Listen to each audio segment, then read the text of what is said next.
For our next segment, we're going to combine a couple themes that we have been focusing on of late. One is our notion of difference makers, the people that step up and want to make a difference. They see an opportunity, or they see a need rather, and they step up to fill that void. We've also talked a little bit about leadership. Difference makers, I think, are leaders, but leadership to me is kind of a quality that some people have. I don't know if you could teach leadership. It's kind of in you or it's not in you. And today we have a true leader that we're going to be talking about in the show, and maybe trying to understand a little bit of how this person came to be a leader. And finally, we've been talking a lot about the millennials, this next generation of Americans that are going to rise to leadership roles in our country, make a difference politically, and put their stamp on our society. So we're combining all three of those themes today. We also have a first. We're in our third season now, but we're still young enough that we have firsts periodically. And today we have a first because we have our youngest person ever to have been a guest on the show. And I guess I gave that away when I spoke about millennials, but I think you're going to find out in a minute. We're rocking the cradle a bit in this one. Anyway, so join us for our next segment with Clifton Kinnie. He is from Ferguson, Missouri, and I think that speaks a lot in terms of where we're going to go next with the conversation. And recently a high school graduate and about to become a freshman at Howard University. So Clifton, welcome. It's great to be here. My youngest guest ever. But I think by the time our interview's over today, people are going to think you may be the youngest in years, but I don't know if you're the youngest in maturity. You have a quiet maturity about you. Thank you. Appreciate that. Why Howard University? Why Howard University? Well, I think I'd have to go back to my college choices. I was accepted into two amazing schools, institutions, Morehouse College and Howard University. Both offered me excellent offers. And I visited Morehouse College, and you may know that, or you may not know that Dr. King went to Morehouse College. Okay. Didn't know. You didn't? Oh, well. So, learn something new every day. Exactly. So, when I went to Morehouse College, many of the students said, oh, you're the kid from St. Louis, you're the kid from the Ferguson movement, you need to be just like Dr. King. You need to live up to his expectations. You need to live in his legacy. And I was taken aback by that. I didn't fully grasp their concept of being like Dr. King, being that this movement is very different, and what we're facing is very different. And then, I'm not up to living in the legacy of someone else. That's not me. So when I went to Howard University, I fell in love. It wasn't the fact that, hey, all of these great people came through this school, this institution, but you can also have your own legacy. You could also lead your own movements. And that's why I chose Howard. Well, you're taking your own path. It's that old, the path not taken kind of thing, Yeah. You're going your own direction. And it's like this, they say Dr. King went to Morehouse. Maybe one day they'll say Clifton Kinnie went to Howard. I have a feeling they're going to. What are you going to study? Political science and African American studies. Awesome. It's a great choice. It's a great school. So you don't actually live in Ferguson, do you? Live in the neighborhood community? So what society has to understand, America has to understand in general, is that Ferguson is none other than a municipality. There are several other municipalities, and to us, Ferguson is a neighborhood. I live in Bell Fountain, which is about 3 minutes from Ferguson. But Ferguson is a unique business district that everyone in North County goes to shop at. My school is around the corner from the famous Ground Zero, the protest site, and my school was heavily impacted by that. Lutheran High School? Lutheran High School North. And, to us, it's home. To America, it's an isolated city, right? So when the events in Ferguson unfolded, and I read about the events, but I'm trying to read about your involvement in particular, you felt something, right? Something was speaking to you in terms of a need to step forward, show some leadership, as you're talking about. How did that come about? What was pulling at you, driving you? Well, in this movement, I, along with so many other young people who are still on the ground in Ferguson, and who have been doing this work for the past year or so, find ourselves representing a millennial generation that is born into a broken world, separated by race, religion, class, and violence. before August 9th, I had lost my mother to stage 4 breast cancer. And sorry to hear. I've been dealing with that. And before August 9th, I was dealing with that. And the day of August 9th, I was sitting at home. I didn't want to communicate with anybody. I was in a depressed state. And I was scrolling on Twitter and I saw the body of Michael Brown and the trail of blood gushing from his head. I thought it was a graphic from a movie or something until I realized that it was here at home. Right down the street. Right down the street, literally, or up the highway. Yeah. And so I had said, enough is enough, man. He's a kid, enough is enough. So I grabbed my truck keys, I got my truck, had no air conditioning, and it was hot that day, and I drove out to Canfield Drive, and getting out there and seeing, kids crying, trying to figure out what happened to Mike. His mother screaming, his body still laying on the ground. So you were actually there at that moment? Yes. Okay. And the over-aggressiveness, the reaction from the police was what really startled me. Getting into riot gear, barricading off exits and streets. When people are just trying to mourn, they're just trying to figure out what's going on, why is this kid laying in the street, and you're preparing for an uprising that no one expected. So I guess we were talking earlier before the show, people have different reactions to all this. Your reaction at this point was to become part of this movement, as you're calling it, that developed. How did that come about? How did you make that decision, and then how did this movement develop? How did I make my decision? How did you make your personal decision to get involved, and then how did the movement itself develop? The fact that I'm a young person, and Michael Brown was just 18 years old. Mm-hmm. Same age? Roughly? I was 17 at the time. So we were, close in age. I have seven other siblings, and the realization that any one of them could get gunned down and left in the streets, which is a modern day lynching in our time. The fact that young people have lost so much hope in the education system, not just the education system, but so many other things, just lost hope in society in general. And the fact that the community just came together. No one told the community to go out there and protest. They did it because they had to, right? Right. No, as I mentioned before, on our show, we don't necessarily take sides on issue, who's right, who's wrong, but I'm very interested in how process develops and how people decide to get involved. So that's what I'm trying to understand. There's a movement that started. How did you see this movement coming together, and how did you play a role in having that movement coming together? That's what I'm trying to say. From a process perspective, what are some of the next steps of how a group came together to respond to a situation? How was that happening? So the initial days of protest, were unique in a way which we've never protested a day in our lives, and then what really radicalized me, myself and many others, was getting tear gassed and hit with rubber bullets, which is something unheard of in 2015 America. That's something you would see or hear about in Gaza or Palestine, but you don't think about that here, right? And the fact that there were young people, 14-year-olds, 8th graders, young women, young men getting hit with rubber bullets. I actually have a scar right here. That's when I said enough is enough. So I would spend days up to 5:30 a.m. protesting, and then I would go to school the next day, and I would just be completely out of whack, right? Are people talking about it at school at that point? Yes, of course, people were talking about it at school, but my school was very unique in a way, which it was 70% black, but 30% white, but who pulled the strings. Who pulls the strings and who controls the conversation, and there was no initial talk about it at first, which frustrated me.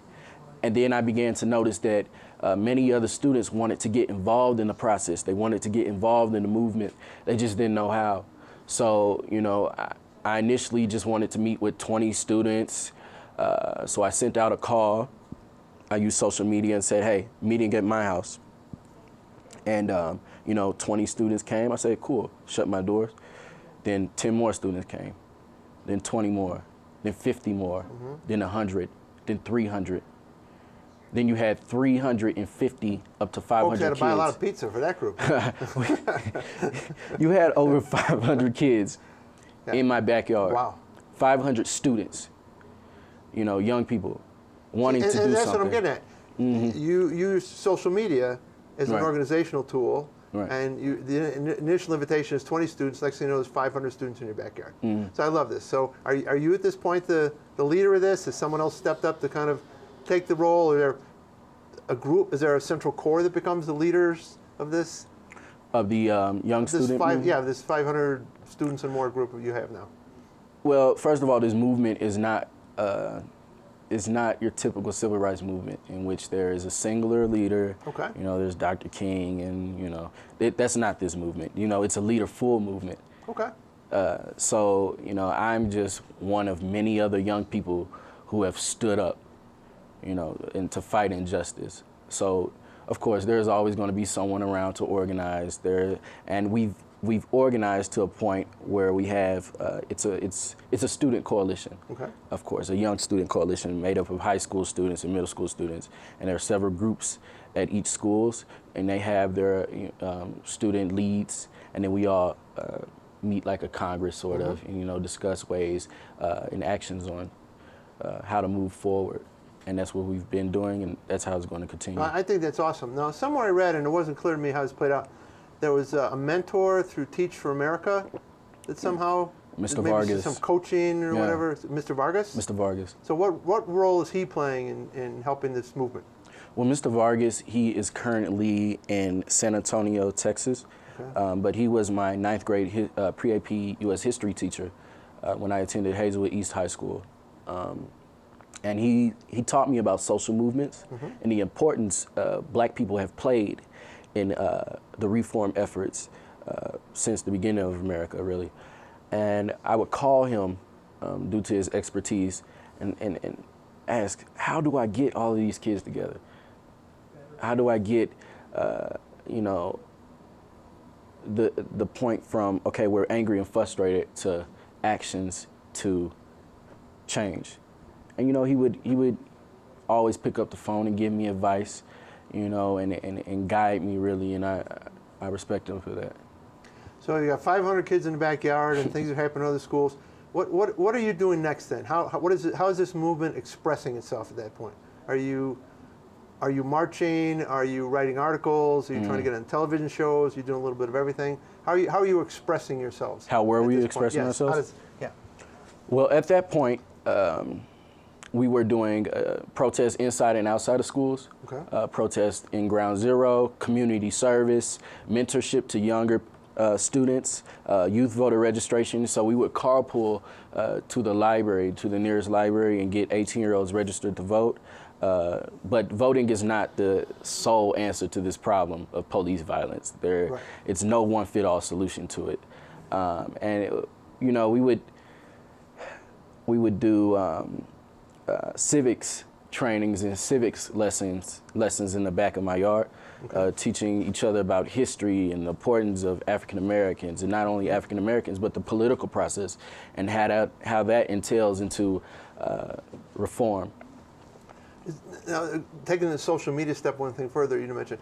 So, do you have a way you communicate with each other? Is a Facebook page or website, or how do you? Is that organized at the social media level now too? So you're smiling at me because I don't know how to ask the right questions. My kids could, but I can't. So go ahead. So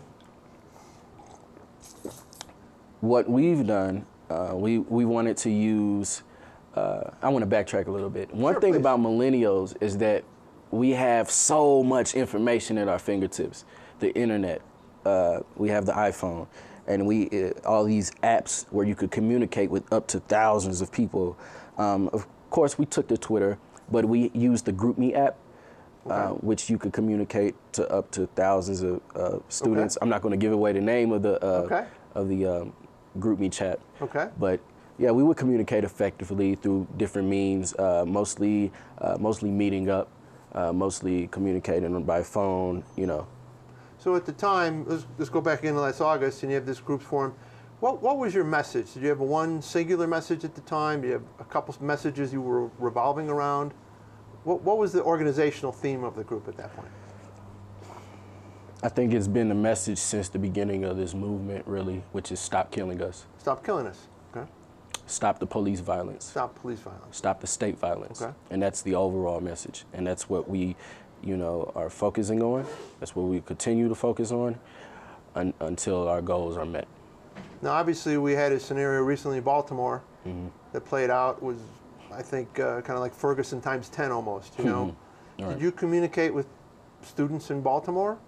Absolutely. And try and give them advice? And if so, how did that play out? Absolutely. Matter of fact, they reached out to me. Reached out to you, okay. Some young students had from Baltimore had followed me on Twitter, and they DM'd me on, what do we do, Cliff? We see what you guys are doing down there in Ferguson. We want to organize too. And that's an important step. That's an important step. Realizing that there is a problem and then moving towards the organizing stage. Right. And, I told them the same thing I did, and I'm still learning, so I'm no expertise in this. So I would tell them, just gather a bunch of like-minded students, meet up, speak about your goals. What are your demands? What are you trying to tackle? Right, exactly. And go from there. So again, we were talking before the show, and I said there was take a snapshot of going back to last August and maybe the months around last August, etc. And now we're a year past that. So has that changed your thought about how this movement comes together, in particular the issues it needs to focus on? Or has that grown a bit? As far as what? Well, you said the main issue was stop the violence, stop killing us. And now we have Baltimore, so I assume the theme is stronger than ever in that respect. But has the theme? Do you see the theme getting broader, so to speak? Well, I think cover more than just stop killing us theme. Which is, I'm not trying to diminish the importance of that. I'm just wondering if you see this movement, so to speak, broadening its horizon in terms of the problems it wants to solve and the issues it's facing. Well, I think under state violence entails many other things, right? State violence can be the lack of resources of equity in health, jobs, education, mass incarceration, which entails into policing. So really when we say stop state violence, stop killing us, we're talking about violence against black people through all different classifications and avenues. But right now our main focus really is police violence, because you find someone being killed by an officer every 27 hours, which is genocide. So every 27 hours? Every 27 hours. One which day is, at least. Exactly. And that's not normal, and it shouldn't be normal. So what are the next steps then? What are the next steps? I think people are still organizing. What you have right now is a national movement bubbling. And we have to also understand that Ferguson is its own local movement. Baltimore has its own local movement. But there is this national consciousness or general awakening that something is wrong and we have to do so. We have to do something about it. And I sense you plan to stay active in the national movement. I plan to stay active in, this effort to bring about change, regardless if it's local in Ferguson or if it's nationally. So everyone plays a different role in the movement. I can't do everything. I'm not sure I believe that, but I can't do everything. I can't be on CNN and then this and then that. I organize students. I'm good at that, so I stick to that. Good. There are many other people who do extraordinary things, and when as a collective we use our skills and our resources and our knowledge to meet our demands will get met. Whether that's locally or nationally. Now, sometimes when there's a movement, other people see it occurring, and they want in. But we've got this now started with the Clifton Kinnie level in your high school and 500 people in the backyard. It's morphed into Baltimore and something bigger.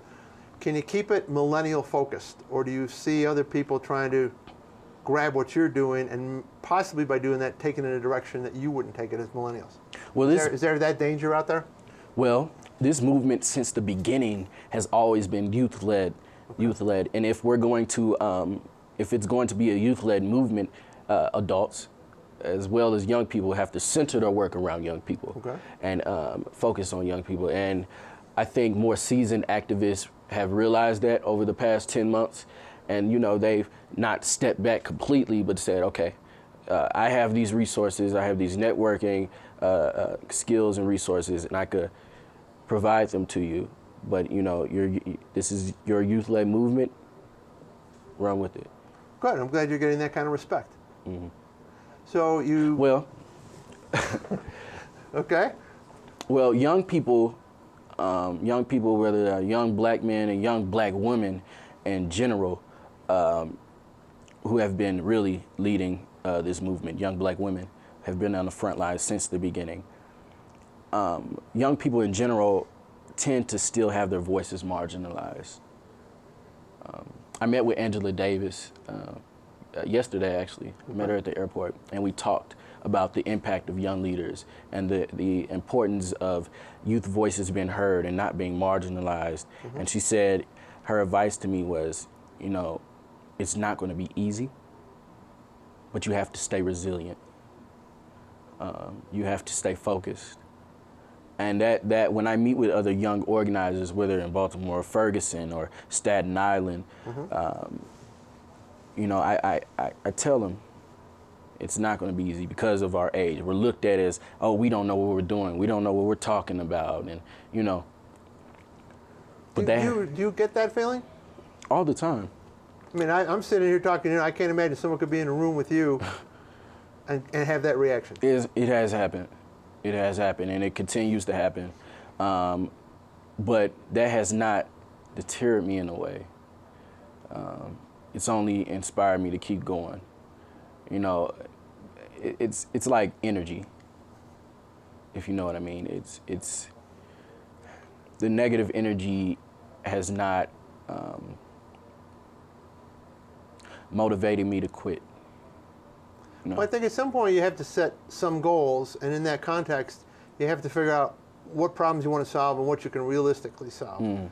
So at this point, do you view the political system as a place you go to for the solutions, or do you view the community as a place you go to for solutions, or maybe a little of each? Yeah, there is no one size fits all solution to this issue of police violence and state violence. So I think a combination of community work and community solutions, along with political solutions, and even, you know, in between, you know, will bring about the changes that we want. So let's take the political side for now. I know there's tons of people rush to Ferguson to talk about political solutions, but we're now a year down the road. Right. Do you have a sense that we're on the track to achieve political solutions? On a local level in Ferguson and Missouri in general, so there were 100 bills pre-filed in the Missouri legislature. Okay. Only one major bill passed. Which was that? And that dealt with the municipal courts. And the fact that the municipal courts were using police to racially profile black people and abuse black people in order to pack their budgets by writing tickets, illegal stops, you know, that sort of thing. You know, really targeting black people in a way that is unheard of.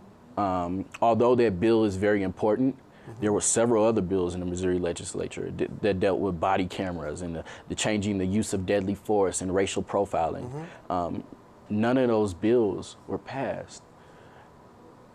Now, was your movement involved at all in lobbying or the legislative conversation while that was going on? I think the young students were involved, but overall the movement was really involved. You have to look at the political demographics of Missouri. Missouri is a heavily red state, very conservative. You know, the politicians there don't want to see this as some sort of race war, or some racial problem. So it's them wanting to keep their hands off of it and stay safe. And I'm starting to think that the municipal court bill was used as an scapegoat when, sure, municipalities were abusing black people, but that wasn't what allowed for the murder of Michael Brown. So of the different bills, which ones would you have liked to have seen pass? Was there one that you thought was the most important piece of legislation? All of them. All of them as a package. All of them. Was there a sense that they should be run as a package, or were they all just always pieces of a bigger puzzle? There were some bills that packed several other bills into one package, which is great. But I think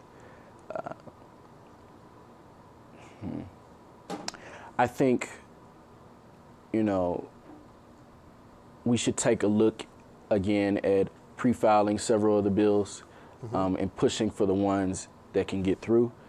I would like to see all of them get through, but pushing for the ones that will really bring about change, not just, minor bills.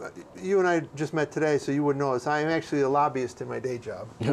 So one of the things I want to suggest to you is you need to find a really true champion or one or two champions in the legislature that you know is going to be willing to run through a brick wall for you.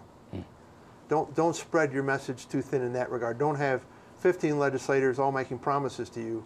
Find out one or two champions that you know will go to the mat for you, and it's going to not let this thing go, So find a champion.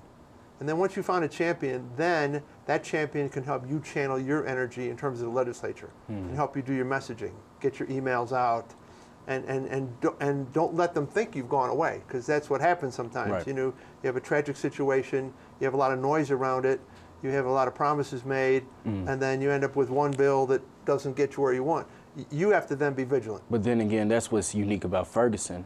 The protest movement has continued since August 9th. For the past 300 or more days, people have been protesting. So So if I went to Ferguson tomorrow, there will be a protest. Well, right, that's there will awesome. be protest. Yeah, and so that's where what people aren't understanding about this movement is that it's not the original civil rights movement in which Dr. King would go to Selma, there would be a rally, and then a bill would get passed because there would be unrest. There has been unrest or an uprising in Ferguson since August 9th. And you see your legislators who are seeing the unrest on the news. They're going on Channel 5 and CNN and saying, oh, we need to do something. And then when we pre-file 100 bills and we lobby and we meet with senators and Missouri representatives, nothing gets done. So you have to look, there must be some deeper issue happening in Missouri right now, or some deeper issue happening in America right now, in which our representatives are ignoring the injustice. There has to be some Well, that's what my personal show's beliefs. for, to talk about why the system's dysfunctional and why we don't get any answers. But you did get a really neat answer, I think, in Ferguson in the election, right? There were 2 blacks elected to the city council, and the voter turnout was, although not spectacular, was as high, relatively as high as it's been in a long time, right?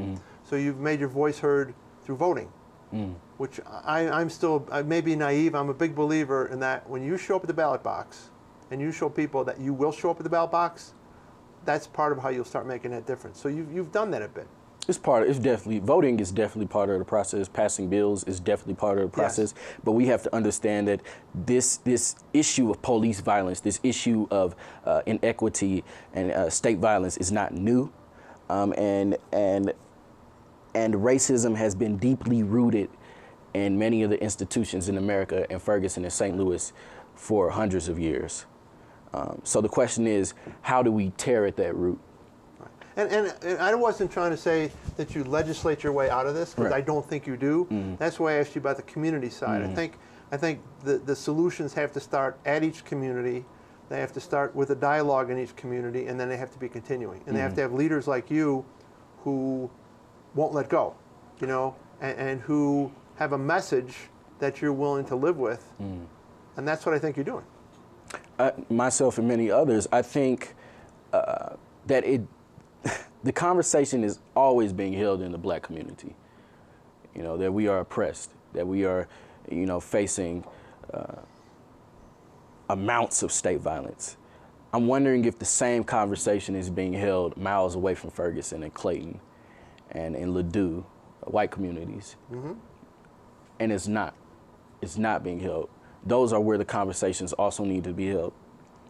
I had a guest on a show that's going to run before your show's going to run, Joan Blades. She started a project called Living Room Conversations. you may want to take a look at her website and see if you can get some of these living room conversations started in some of these other communities around your issue. It's a nice thing she's doing. We're going to start to run out of time here, so let me ask you, how's your family feel about what you're doing? I know you said your mom passed. Sorry to hear that. How's your family feel about you? Are they encouraging you? Is there a sense of pride about what you're doing? Is there kind of a, Clifton, don't get yourself in trouble, step back here, kind of a reaction? Initially, my siblings didn't know that I was going out. They're on West Florissant and protesting, and they found out when they saw the rubber bullet mark on me, and they cried. But they didn't cry because I was injured. That was probably part of it. But they cried because they said, Cliff, keep doing what you're doing. And of course, to this day, they tell me to stay safe, be aware that you can get arrested, be aware that you could get killed. You know, it's one thing.